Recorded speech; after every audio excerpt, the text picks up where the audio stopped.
باللہ من الشیطان الرجیم بسم اللہ الرحمن الرحیم اللہم صلی علی محمد وعلی محمد۔ مومنین کرام، اب ہم انشاءاللہ ایک ایسا موضوع چلا رہے ہیں آج سے جو میت کے بارے میں ہے کہ انسان کی جب جان نکلتی ہے تو اس وقت کیا کرنا چاہیے، غسل میت کس طرح دینا چاہیے، کون سے پانی استعمال کرنے ہیں، نماز جنازہ کس طرح پڑھنی ہے، دفن کس طرح کرنا ہے۔ انشاءاللہ تفصیلی یہ احکام چند ویڈیوز میں بتائیں گے۔ آج ہم ذکر کرنے جا رہے ہیں کہ ایک مومن جب جان کنے کی حالت میں ہوتا ہے، یعنی اس کی روح نکل رہی ہوتی ہے، اس کے سامنے ملک الموت آ چکا ہوتا ہے، تو اس وقت کیا کرنا چاہیے۔ اسے حالت احتضار کہتے ہیں، یعنی اس شخص کو پتہ چل جاتا ہے کہ اب میرے سامنے ملک الموت آ چکا ہے۔ تو اگر وہ نیک انسان تھا، اس کے اعمال اچھے تھے تو اس کے چہرے پہ مسکراہٹ ہوگی، اگر اس کے اعمال برے تھے نعوذ باللہ من ذالک تو اس کا چہرے پہ مسکراہٹ نہیں بلکہ پریشانی ہوگی، لیکن وہ بول نہیں سکے گا۔ بعض دفعہ یہ ہوتا ہے کوئی اس کی آنکھیں کھلی ہوتی ہیں، سن سکتا ہے لیکن جسم حرکت نہیں کر سکتا۔ بعض سامنے والے جو دیکھنے والے ہوتے ہیں ان کو پتہ چل جاتا ہے۔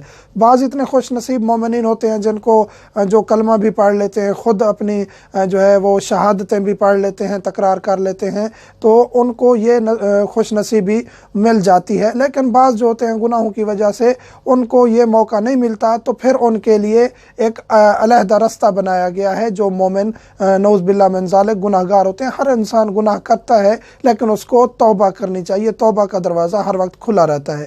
تو ایک مومن جب جان کنے کی حالت میں ہوتا ہے، بول نہیں سکتا، حرکت نہیں کر سکتا، تو اس کے ساتھ کیا کرنا چاہیے۔ جب کسی مومن کی روح نکل رہی ہو تو اس کو اس طرح لٹائیں کہ اس کا چہرہ قبلہ کی طرف ہو۔ چہرہ قبلہ کی طرف ہو، اس کا مطلب یہ ہے کہ اس کے پاؤں، اس کا جسم اس طرح ہاتھ اس کے سیدھے کر دیں اور وہ قبلہ کی طرف ہو، جیسے کہ اس کو اگر اٹھا کے بٹھا دیں تو اس کا رخ قبلہ کی طرف ہو جائے، یعنی ٹانگیں اس کی قبلہ کی طرف ہوں، چہرہ قبلہ کی طرف ہو، اس طرح اس کو سیدھا لٹا دیں۔ ہاتھ بھی سیدھے کر دیں، پاؤں بھی اس کے سیدھے کر دیں، اور بہتر یہ ہے کہ وہ خود کرے۔ اگر وہ خود کر سکتا ہے تو ٹھیک ہے، نہیں تو اس کے جو اوپر وارث ٹھہرے ہوتے ہیں یا کوئی بھی شخص ٹھہرا ہوتا ہے اس کے ساتھ یہ فعل انجام دے، ہاتھ اور اس کے پاؤں سیدھے کر دے۔ جان نکلنے میں اگر تکلیف ہو رہی ہے، اگر جان نکلنے میں تکلیف ہو رہی ہے، نعوذ باللہ من ذالک گناہگار تھا، جان نکلنے میں مشکل ہو رہی ہے، تو جو بعض روایات یہ ہیں کہ جو اس کے اقربا ہیں یا جو لوگ ہیں جن پر حق ہے، اس نے ان کے حقوق چھینے تھے یا دینے تھے نعوذ باللہ من ذالک، یعنی اس حقوق ادا نہیں کیے، تو وہ معاف کر دیں۔ معاف کرنے سے اس کی جان نکلنے میں آسانی ہوگی۔ دوسرا یہ ہے کہ مستحب یہ ہے کہ اس کو اس کے مصلی کی طرف، یعنی جہاں وہ نماز پڑھتا تھا وہاں منتقل کر دیں، اس کو وہاں لٹا دیں، تو اس کی جان آسانی سے نکل جائے گی۔ تلقین پڑھتے رہیں، تلقین پڑھتے رہیں، خدا کی وحدانیت کا، اہل بیت کی ولایت کا اقرار کرواتے رہیں، جو بھی اس کے ارکان اسلام ہے اس کو یاد دلواتے رہیں، اس کے ساتھ پڑھتے رہیں، قرآن کی تلاوت کرتے رہیں۔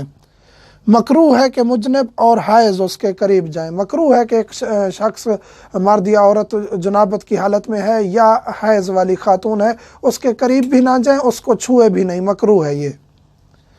فوت ہونے کے بعد مستحب یہ ہے کہ اس کی آنکھیں بند کر دیں، یعنی جب جان نکل چکی ہے، یقین ہو گیا، تسلی ہو گیا کہ اب اس کی روح نکل چکی ہے، تو اس کی آنکھیں بند کر دیں، منہ اس کا بند کر دیں اور اس کی داڑھی باندھ دیں اور کپڑا ڈال دیں اس کے اوپر۔ کپڑا ڈالنے کے بعد جتنی دیر تک وہ وہیں ہے، موجود ہے، غسل کا اہتمام نہیں کیا، تو اس کے قریب تلاوت کا اہتمام کیا جائے، قرآن کریم کی تلاوت اور دعائیں اور اہل بیت کا ذکر کیا جائے۔ یہ تھے وہ احکام کہ جب ایک مومن کی جان نکل رہی ہوتی ہے تو اس کے ساتھ کس طرح پیش آنا ہے۔ انشاءاللہ آگے ویڈیوز میں غسل اور میت کے باقی احکام بتائیں گے۔ والحمدللہ رب العالمین۔